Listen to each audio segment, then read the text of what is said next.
সুখদেব গোস্বামীকে গিয়ে বলছে, প্রভু আমার আর কোনো বাঁচার উপায় নেই, 7 দিনের মধ্যে, আমার সপ্তাহখানিকের মধ্যে আমার মৃত্যু হবে। আমি এই মৃত্যু থেকে উদ্ধার হতে চাই। পরমাত্মা ভগবান আমাকে শ্রীকৃষ্ণ বলেছে, মাধবী বলেছে, আপনার কাছে আসলে আমি উদ্ধার হতে পারবো। বলেছে, আমি নাহি জানি সাধন ভজন, নাহি শক্তি, আমার দাসত্ব, আমি কিভাবে তোমাকে উদ্ধার করবো, কি দিয়ে তোমাকে উদ্ধার করবো, ভগবান তোমাকে কিভাবে আমাকে আমার কাছে পাঠাবে, আমার কিছু নেই, সবকিছু ভগবানের জন্য।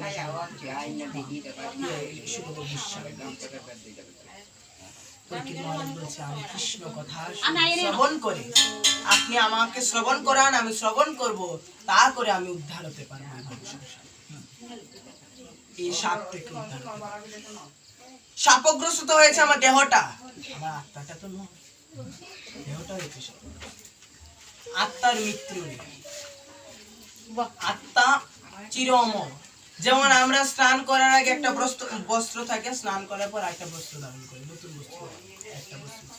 তেমনি আত্মা একটার পর একটা দেহ ছেড়ে আরেক দেহে প্রবেশ করে, একটা দেহ ছেড়ে আরেক দেহে প্রবেশ করে। এই জড় জগতের নিয়ম হচ্ছে গিয়ে, তুমি এসেছো, কর্ম করেছো, এখান থেকে তুমি কিছু নিয়ে যাবে না।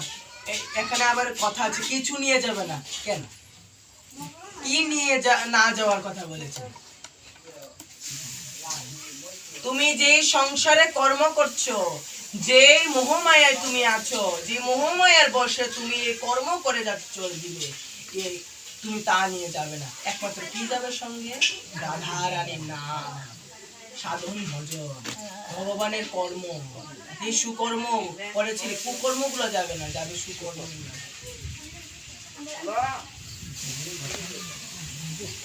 ভগবান আমাদেরকে অনেক পথ করে দিয়েছেন এই সাধন ভজন করার জন্য, ভগবানকে প্রাপ্ত করার জন্য, সুখে শান্তিতে থাকার জন্য। ভাগবত হচ্ছে গিয়ে শ্রীকৃষ্ণের লীলামৃত।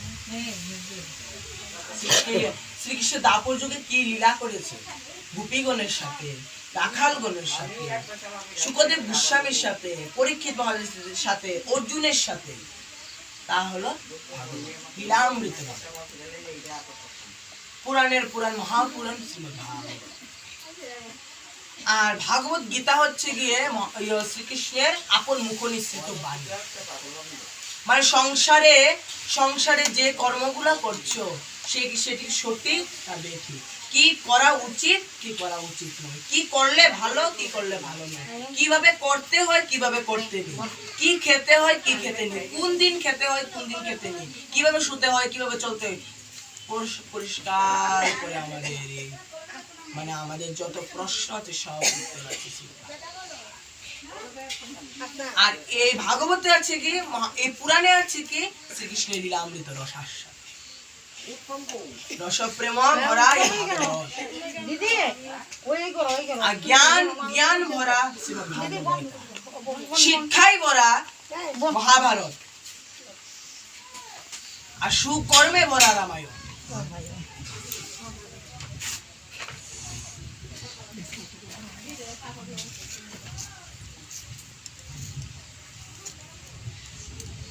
যৎকর্মাণ পূজিতাং হৃদয়তে, মানে যৎকর্মাং, মানে যত কর্মই করো আমার হৃদয়ে আমাকে স্থান দিয়ে রেখেছো, তোমার কোনোদিন আমার চরণ ছাড়া কোনো প্রাপ্তি হবে না। তাই তো মহাপ্রভু চৈতন্য চৈতামৃতে গিয়ে বলেছেন, চৈতন্য চৈতামৃত হচ্ছে কি গুপ্ত রসাস্বাদ, গুপ্ত রস। সেটি জানতে গেলে সাধু সঙ্গ করতে হবে। চৈতন্য চৈতামৃতে মহাপ্রভু যে কৃষ্ণদাস কবিরাজ গোস্বামী ৯৮ বয়সে এই শ্লোক গুলা এই চৈতন্য চৈতামৃত রচনা করেছেন।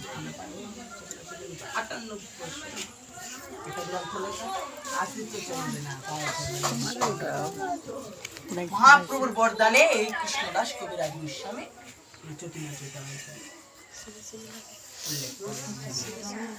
হাতে তুলে দিল। মহাপ্রভু বলেছেন,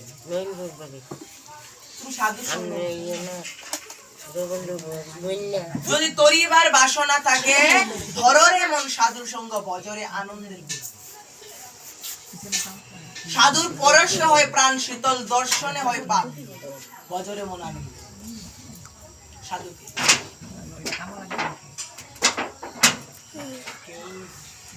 সাধুকে জীবের মধ্যেও কিন্তু সাধু নেই। আমরা সাধুটাকে গঠন করতে হবে, না হলে আমরা সাধু হতে পারবো না। সাধু থেকে তো সাধু হওয়া যায়, সাধু থেকে জানার পরে তো সাধু হয় একজন। সেই সাধুকে শ্রীমদ্ ভাগবত গীতা, রামায়ণ, মহাভারত, চৈতন্য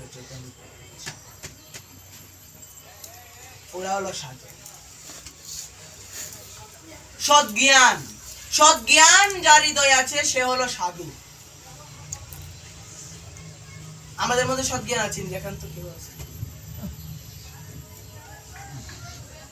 এখানে বসে কীর্তন করছি আর মন বসে আছে বাড়িতে, আমার স্বামী কি খাবে, ছেলে মেয়ে কি খাবে। বাড়িতে কত কিছু নষ্ট হইতেছে বৃষ্টি, কত কিছু।